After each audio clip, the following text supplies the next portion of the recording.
박근혜 정부 시절 국가정보원 특수활동비 상납에 개입한 혐의로 기소됐던 문고리 3인방이 항소심에서도 유죄를 선고받았습니다.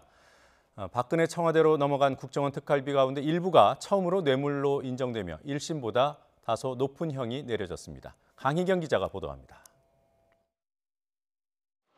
박근혜 정부 문고리 3인방이 국정원 특수활동비 상납에 관여한 혐의에 대한 2심 재판부의 판단도 유죄였습니다.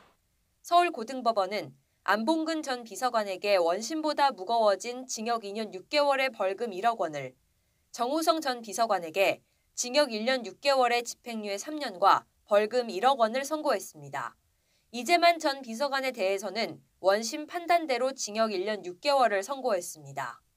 이들은 박근혜 전 대통령이 지난 2013년 5월부터 2016년 9월까지 국정원에서 특활비 35억 원을 상납받는 데 관여한 혐의 등으로 재판에 넘겨졌습니다.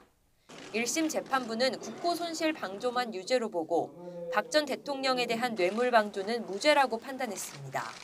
항소심 재판부도 청와대에 정기적으로 지원된 특활비는 뇌물로 보지 않았지만 이병호 전 국정원장이 지난 2016년 9월 박 전 대통령에게 건넨 특활비 2억 원은 직무상 대가 관계가 있는 뇌물로 인정하면서 안봉근, 정호성 전 비서관의 형은 더 높아졌습니다.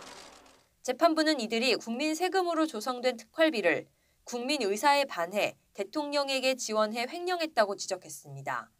또 큰 금액의 국고가 손실됐는데 피해 회복을 위한 어떤 조치도 이뤄지지 않았다고 밝혔습니다. 이번에 뇌물로 인정된 2억 원은 박 전 대통령의 특활비 수수 사건 1심에서 무죄로 판단됐던 부분입니다.